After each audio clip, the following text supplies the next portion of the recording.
അസ്സലാമു അലൈക്കും വറഹ്മത്തുള്ളാഹി വബറകാതുഹു. പ്രിയപ്പെട്ട 4ാം ക്ലാസ്സിലെ കുട്ടികളെ, ഖുർആൻ ഹിഫ്ള് പരീക്ഷയ്ക്ക് വരാൻ സാധ്യതയുള്ള ചോദ്യങ്ങളും എങ്ങനെ ഖുർആൻ പരീക്ഷയ്ക്ക് ഫുൾ മാർക്ക് നേടാം എന്നതും നമ്മൾ ഒരു വീഡിയോ ചെയ്തു. അത് കാണാത്തവർ അത് പോയി കാണണം. ഇനി അപ്പോൾ ആ വീഡിയോയിൽ ഞാൻ പറഞ്ഞിരുന്നു തദ്രീബിൻ്റെ വീഡിയോ നമ്മൾ ചെയ്യും ഇൻഷാ അള്ളാഹ്. തദ്രീബ് വളരെ സിമ്പിൾ പരീക്ഷയായിരിക്കും. ആകെ 20 മാർക്കിൻ്റെ ചോദ്യങ്ങളെ ഉണ്ടാകുള്ളൂ. വെരി സിമ്പിൾ ആയിരിക്കും. അത് ഞാൻ പറയുന്ന പോലെ നിങ്ങൾ പഠിക്കുകയാണെങ്കിൽ ഇൻഷാ അള്ളാഹ് ഫുൾ മാർക്ക് ഞാൻ വാങ്ങിത്തരും. നമ്മൾ നോക്കേണ്ടത് ആദ്യം നമുക്ക് കഴിഞ്ഞ വർഷം കാക്കൊല്ല പരീക്ഷയ്ക്ക് തദ്രീബ് തിലാവയിൽ നിന്ന് വന്ന ചോദ്യങ്ങൾ നമുക്ക് നോക്കാം. ഒന്നാമത്തെ ചോദ്യം നോക്കുക. എന്താ? മിൻ അഖ്സൽ മദീന. ഇത് അക്ഷരങ്ങൾ എഴുതാനാണ്. ഹുറൂഫുൽ ഖൽഖലത്തിൻ്റെ അക്ഷരങ്ങൾ എഴുതാനാണ്. 2 മാർക്കാണ് അതിന്. കണ്ടില്ലേ? പിന്നെ അടുത്തത് മിനൽ മുഹ്ലരീൻ. അത് ഹുറൂഫുൽ ഇസ്തിഅ്ലാ എഴുതാനാണ്. അതിന് 2 മാർക്ക്. പിന്നെ വേർതിരിക്കാനാണ്. ഏതൊക്കെ? ബാ, ഖാ, ജീം, ഗൈൻ, ദാല്. ഇത് തന്നിട്ടുണ്ട്. ഹുറൂഫുൽ ഇസ്തിഅ്ലാ ഏതാണ്, ഹുറൂഫുൽ ഖൽഖലത്ത് ഏതാണ്, വേർതിരിക്കാൻ. പിന്നെ വന്നത് കുറച്ച് ഉദാഹരണങ്ങൾ തന്നു. ഇതാ എവിടെ? ശരി അടയാളപ്പെടുത്തുക. കണ്ടില്ലേ? ഇൻ കുന്തും മൂക്കിനീൻ. കണ്ട നിങ്ങൾ? ഇൻ കുന്തും മൂക്കിനീൻ. അപ്പോൾ അത് ഇഖ്ഫായിൻ്റെ ഉദാഹരണമാണോ, ഇൽഹാറിൻ്റെ ഉദാഹരണമാണോ, ഇദ്ഗാമിൻ്റെ ഉദാഹരണമാണോ, ഏതിൻ്റെ ഉദാഹരണമാണോ അത് ടിക്കിടാനാണ്. പിന്നെ അടുത്ത ഉദാഹരണം എന്താ? ലഇല്ലം തൻതഹി. അത് ഇൽഹാറാണോ, ഇഖ്ഫ ആണോ, ഇദ്ഗാമാണോ. മൂന്നാമത്തത് മിൻ അർളിക്കും ബി സിഹിരിഹി. ഇദ്ഗാമാണോ, ഇഖ്ഫ ആണോ, ഇൽഹാറാണോ. ഇത്ര സിമ്പിൾ ചോദ്യം. അതോടുകൂടി കഴിഞ്ഞു. 20 മാർക്കിൻ്റെ ചോദ്യം അത്രേ ഉണ്ടാകുള്ളൂ. അതുകൊണ്ട് ഇൻഷാ അള്ളാഹ് നമ്മൾ തദ്രീബിൻ്റെ റിവിഷനാണ് നോക്കാൻ പോകുന്നത്. വെരി സിമ്പിളാണ്. ഒന്നാമത്തെ പാഠം എന്താണ്? അൽ അഹ്കാമു മീമി സാക്കിന. അതായത് സുക്കൂനുള്ള മീം. എന്താ സുക്കൂനുള്ള മീം പറഞ്ഞാൽ? ഇതാ ഇതുപോലത്തെ ഒരു മീമിൻ്റെ മേലെ പൂജ്യം ഉണ്ടാവും. അതിനാണ് സുക്കൂൻ എന്ന് പറയാം. സുക്കൂനുള്ള മീമിൻ്റെ നിയമങ്ങളാണ് ഈ പാഠത്തിൽ നമ്മൾ പഠിക്കാൻ പോകുന്നത്. ഇവിടെ എന്താണ് ഇദ്ഗാം എന്ന് പഠിക്കുന്നുണ്ട്, ഇവിടെ എന്താണ് ഇഖ്ഫാ എന്ന് പഠിക്കുന്നുണ്ട്. ഞാൻ ഒരു ഉറപ്പ് തരാം, ഇതൊന്നും നിങ്ങൾക്ക് പരീക്ഷയ്ക്ക് എഴുതാൻ വരൂല. 100% ഉറപ്പാണ്. ഇതൊന്നും എന്താണെന്ന് ചോദിക്കൂല, പരീക്ഷയ്ക്ക് ചോദിക്കൂല. നിങ്ങൾക്ക് ചോദിക്കുന്നത് ഉദാഹരണം തന്നിട്ട് ആ ഉദാഹരണം ഇഖ്ഫായിൻ്റെ ഉദാഹരണമാണോ അതല്ല ഇൽഹാറിൻ്റെ ഉദാഹരണമാണോ ഇങ്ങനെ എഴുതാനുണ്ടാകും. അപ്പോൾ ഇതിൻ്റെ ട്രിക്ക് ഉണ്ട്. ആ ട്രിക്ക് എന്താണ്? നിങ്ങളോട് ഇഖ്ഫാ എന്ന് പറഞ്ഞാൽ നിങ്ങൾ ആദ്യം മനസ്സിലാക്കുക. അതായത് ഈ സുക്കൂനുള്ള മീമിന് ശേഷം മീം വന്നു. മനസ്സിലായോ? സുക്കൂനുള്ള മീമിന് ശേഷം ഹർക്കത്തുള്ള മീം വന്നാൽ അതിനാണ് ഇദ്ഗാം എന്ന് പറയാം. അപ്പം നിങ്ങൾക്കൊരു ഉദാഹരണം കിട്ടിയാൽ ആദ്യം നിങ്ങൾ തപ്പേണ്ടത് എവിടെയാണ് അവിടെ മീം ഉണ്ട് നോക്കുക. ഏത് മീം? ഈ നമ്മളെ കാടമുട്ട ഉണ്ടല്ലോ, കാടമുട്ട, ചെറിയ മുട്ടയാണല്ലോ കാടമുട്ട. അതേപോലെ സുക്കൂനുള്ള മീം എവിടെ നോക്കുക. സുക്കൂനുള്ള മീം കണ്ടെത്തിയാൽ അതിന് തൊട്ടപ്പുറത്തുള്ള അക്ഷരം ഏതാ നോക്കുക. മീമാണോ നിങ്ങൾ ധൈര്യമായിട്ട് എഴുതിക്കോ, അത് ഇദ്ഗാമാണ്. ഇനി ഇതേപോലെ തന്നെ സുക്കൂനുള്ള മീം നോക്കുക. എന്നിട്ട് അതിന് ശേഷം ബാ വന്നോ നോക്കുക.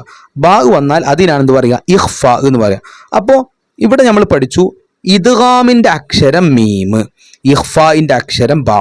ഇത് 2 ഇവിടെ പഠിക്കാനുള്ളൂ. ഇദ്ഗാമിൻ്റെ അക്ഷരം ഏതാണ്? മീമാണ്. ഇഖ്ഫായിൻ്റെ അക്ഷരം ബാ ആണ്. പിന്നെ ഇവിടെ നോക്കുക. ഇവിടെ അതിൻ്റെ ഉദാഹരണം അമ്മ. കണ്ടോ? ഈ മീമിന് ശേഷം മീം വന്നു, അപ്പോൾ അമ്മൻ. കണ്ടോ? മണിച്ചു. ഈ മീമിന് ശേഷം ബി വന്നു, അപ്പോൾ എന്ത് ചെയ്യണം? ഇഖ്ഫാ ചെയ്യണം. ഹുംബിഹി. അതായത് അവ്യക്തമാക്കിയിട്ട് ഓതണം. ഇനി പരീക്ഷയ്ക്ക് ഇതാണ് വരിക. കഴിഞ്ഞ വർഷം പരീക്ഷയ്ക്ക് വന്ന ചോദ്യം കണ്ടില്ലേ? ഇൻ കുന്തും മൂഖിനീൻ. ഈ ഉദാഹരണത്തിൽ ഇത് ഇഖ്ഫായിൻ്റെ ഉദാഹരണമാണോ അതല്ല ഇദ്ഗാമിൻ്റെ ഉദാഹരണമാണോ? വളരെ സിമ്പിളാണ്. ട്രിക്ക് ഞാൻ പറഞ്ഞുതരാം. ആദ്യം ഇതിൽ നമ്മൾ പൂജ്യമുള്ള മീം കണ്ടെത്തുക. പൂജ്യമുള്ള മീം പറഞ്ഞാൽ നമ്മൾ മനസ്സിലാക്കേണ്ടത് മീം 2 രൂപത്തിൽ വരും. ഒന്നില്ലെങ്കിൽ മീമിൻ്റെ മുകളിൽ 0 ഉണ്ടാവും, അല്ലെങ്കിൽ മീമിൻ്റെ മുകളിൽ ഒന്നും ഉണ്ടാവില്ല. ഒന്നുമില്ലെങ്കിലും 0 തന്നെയാണ്. ഇതന്നെയാണ് ഇത്. മനസ്സിലായോ? അപ്പോൾ ഒന്നുമില്ലാത്ത മീമും പൂജ്യമുള്ള മീമാണ്. പിന്നെ പൂജ്യമുള്ള മീമും മീമാണ്. അപ്പോൾ ഇവിടെ കണ്ടോ ഒന്നുമില്ലാത്ത മീം കണ്ടോ? ഫസ്റ്റ് നിങ്ങൾ അതാ നോക്കണ്ടത്. ഒന്നുമില്ലാത്ത മീം കണ്ടു. സെറ്റ്. ഇനി അതിന് തൊട്ടപ്പുറത്തുള്ള അക്ഷരം ഏതാ? മീമാണ്. അപ്പം മീമിന് ശേഷം മീം വന്നാൽ റെഡി ഇദ്ഗാം. അപ്പോൾ ഇത് ഇദ്ഗാമിന് ഉദാഹരണമാണ്. കണ്ടോ? ഇനി അടുത്ത് നോക്കാം. നമുക്കിവിടെ എല്ലാം നോക്കാം. ഇവിടെ മീമുണ്ടോ? കണ്ടു.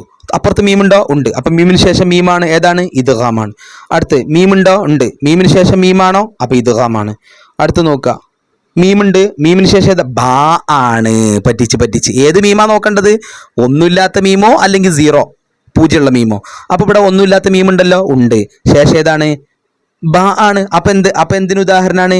ഇഖ്ഫ ആണ്. ഇനി ഇവിടെ നിങ്ങൾ ശ്രദ്ധിക്കാം, നോക്കുക, ഇവിടെ മീമുണ്ടോ? ഉണ്ട്. ഇത് പറ്റുമോ? പറ്റൂല. എന്താ ഈ മീമിന് പ്രശ്നം? ഇവിടെ ഹർക്കത്ത് ഉണ്ട്, കണ്ടോ? ഹർക്കത്ത് മീനുണ്ട്, കണ്ടില്ലേ? അപ്പൊ ഇത് പറ്റൂല, ഇതല്ല. പിന്നെ ഏതാണ്? ഇതാണ് ഒന്നുമില്ലാത്ത മീം. അതാ നോക്കണ്ട. ഒന്നുമില്ലാത്ത മീം ഉണ്ടോ? ഉണ്ട്. അതിന്റെ അപ്പുറത്ത് ഏതാക്ഷരം? ബ ആണ്. അതേതാണ്? ഇഖ്ഫ ആണ്.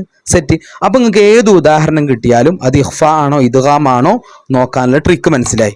ഇനി പരീക്ഷ കുറച്ച് കടുപ്പാണെങ്കിൽ ചോദ്യം ഇങ്ങനെ വരും, അതായത് ഇഖ്ഫാഇന് ഉദാഹരണം എഴുതുക അല്ലെങ്കിൽ ഇദ്ഗാമിന് ഉദാഹരണം എഴുതുക എന്ന് വന്നാൽ നിങ്ങൾക്ക് എളുപ്പമുള്ള ഒരു ഉദാഹരണം നിങ്ങൾ പഠിക്കുക. ഇതന്നെ പഠിച്ചു വെച്ചോളൂ. ഇൻ കുന്തും മൂഖിനീൻ, അതന്നെ നിങ്ങൾ പഠിച്ചു വെച്ചോളൂ.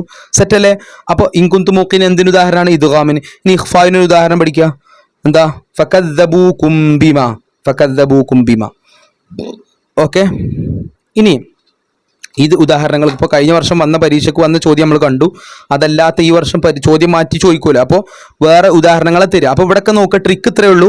പൂജ്യമുള്ള ഈ മീം പറ്റുമോ? പറ്റൂല. ഇവിടെ മീമുണ്ട്. ആ ഓക്കെ. ഈ മീമിന് ശേഷം മീമുണ്ടോ? അപ്പോൾ ഇത് ഖാമാണ്. അടുത്തത് ഇവിടെ മാ ഉണ്ട്, പറ്റുമോ? പറ്റൂല. കാരണം എന്താ? ഇത് 0 ഉള്ള മീമല്ല, പൂജ്യമുള്ള മീമല്ല. പൂജ്യമുള്ള മീമോടെ ഒന്നുമില്ലാത്ത മീം ഇതാ, അതിന്റെ അപ്പുറത്ത് മീമാണ്. അപ്പൊ എന്താണ്? ഇത് ഖാമാണ്. കണ്ടോ? ഇവിടെ ഒന്നുമില്ലാത്ത മീമുണ്ട്, ബ ആണ്, ഇഖ്ഫ ആണ്. മീമുണ്ട്, അപ്പോൾ ഇദ്ഗാമാണ്. സെറ്റ്. അടുത്ത പാഠത്തിലേക്ക് നമ്മൾ പോവുകയാണ്. അടുത്ത പാഠം ഇൽഹാറാണ്. എന്താ ഇൽഹാർ പറഞ്ഞാൽ? സുക്കൂനുള്ള മീമിന് ശേഷം മീമും ബാവും അല്ലാത്ത ഏത് അക്ഷരം വന്നാലും മീമിന് ഉന്നത്ത് നൽകാതെ വ്യക്തമായി ഉച്ചരിക്കണം. ഞാൻ പറഞ്ഞുതരാം. അതായത് ഇപ്പൊ നമ്മൾ പഠിച്ചെന്താ? സുക്കൂനുള്ള മീമിന് ശേഷം മീമ് വരിക അല്ലെങ്കിൽ ബാവ് വരിക. ഇതല്ലാതെ എത്ര അക്ഷരമുണ്ട്? ഇത് മാത്രമുള്ള ലോകത്തെ അക്ഷരം അല്ലല്ലോ. മീമിന് ശേഷം മീമും ബാവും വന്നു, അതല്ലാത്ത വേറെ എത്ര അക്ഷരമുണ്ട്? എണ്ണിക്കോ. അലിഫ്, പിന്നെ താ, സാ, ജീം, എത്ര അക്ഷരമുണ്ട്? അക്ഷരങ്ങൾക്ക് അപ്പൊ നമുക്ക് ഇവിടെ പഞ്ചം. അപ്പൊ അക്ഷരം ഉണ്ടല്ലോ, ആ അക്ഷരങ്ങൾ മീമിന് ശേഷം വന്നാൽ എന്ത് ചെയ്യണം? ഇൽഹാർ ചെയ്യണം. എന്താ ഇൽഹാർ ചെയ്യാറ? വെളിവാക്കി ഓതണം. ഞാൻ പറഞ്ഞുതരാം. നോക്കാം, ഇവിടെ മീമ് കണ്ടോ? ഉണ്ട്. ഇവിടെ മീമിന് ശേഷം ഏതാ അക്ഷരം?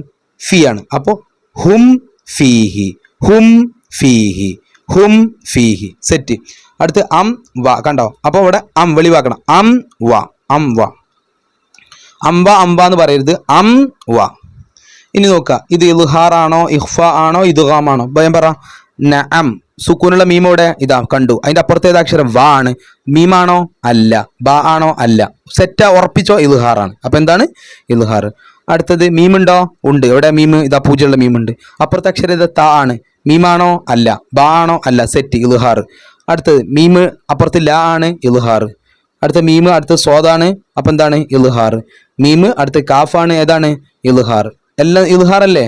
അപ്പൊ ഇൽഹാറിന് ഉദാഹരണം പഠിച്ചു വെച്ചോളൂ. ഇതന്നെ പഠിച്ചു വെച്ചോളൂ. ല ഇല്ലം തൻതഹി.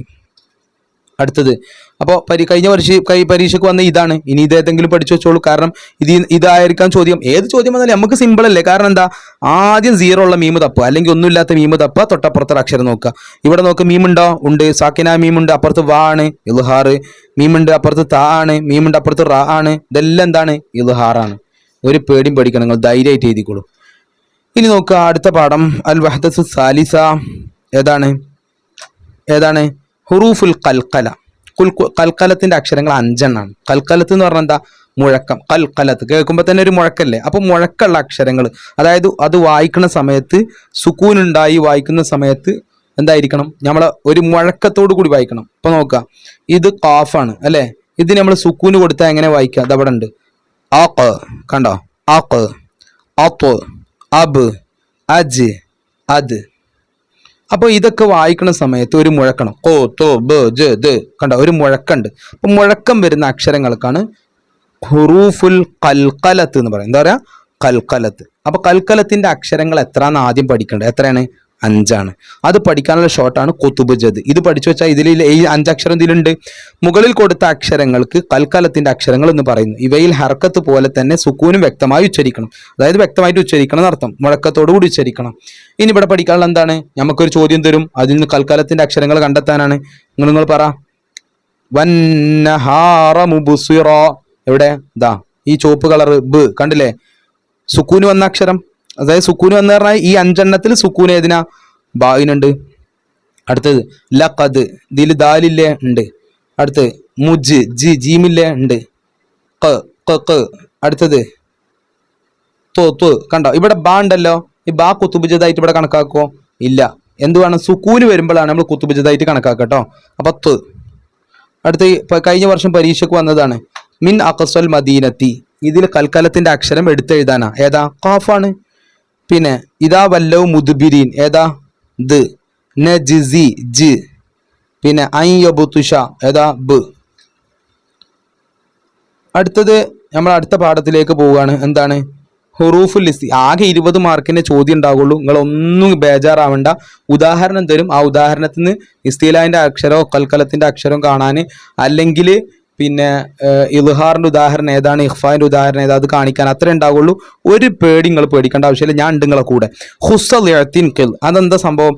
ഖാ സ്വാദ് ളാദ് ഐന് ത്വാ പിന്നെ ഖാഫ് ളാ, ഇത്രയും അക്ഷരങ്ങൾക്ക് എന്ത് വേണം?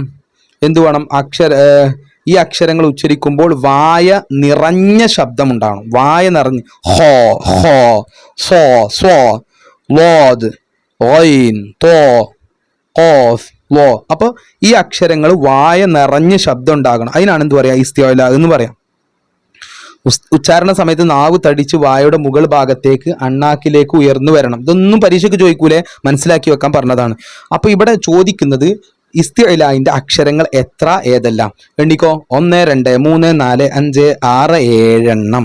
ഖുസ്സൽ യഅ്തിൻഖിൽ, ഖുസ്സൽ യഅ്തിൻഖിൽ. ഇത് പഠിച്ചു വെച്ചാൽ ഷോർട്ടായി. ഖുസ്സൽ യഅ്തിൻഖിൽ. ഖാ സ്വാദ് ളാദ് ഐൻ ത്വാ ഖാഫ് ളാ. ഓക്കെ അല്ലേ? ഇനി നിങ്ങൾക്ക് ചോദിക്കുന്നങ്ങളോട് എന്താണ്? ഇസ്തിഅലാന്റെ അക്ഷരം എടുത്ത് എഴുതാനാണ്. വലഖദ് വസ്വൽന, എവിടെ ഇസ്തിഅലാന്റെ അക്ഷരം? ദാ സ്വാദ്. ഇതിൽ ദാലുണ്ടല്ലോ, സുക്കൂനാണല്ലോ. അപ്പൊ അതെന്താണ്? ഖുതുബുജത്തിന്റെ അക്ഷരാണ്. അടുത്ത് മിനൽ മുഹ്ദരീൻ, അവിടെ ഏതാണ്? ളാദ്. പിന്നെ അഗ്വൈന, പിന്നെ ഗ, പിന്നെ ളയ് ഖാഫ്.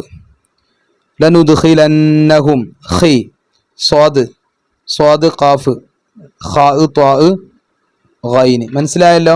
അപ്പോൾ ഇസ്തിഗ്ലാന്റെ അക്ഷരം വേർതിരിച്ച് എഴുതാൻ പറഞ്ഞാൽ നിങ്ങൾ ഇതിൽ ഏതാ അക്ഷരം നോക്കിയാൽ മതി. അതായത് ഖാ ഉണ്ടോ നോക്കുക, സ്വാദ് ഉണ്ടോ നോക്കുക, അല്ലെങ്കിൽ ളാദ് ഗൈന് ത്വാ ഖാഫ് ളാ.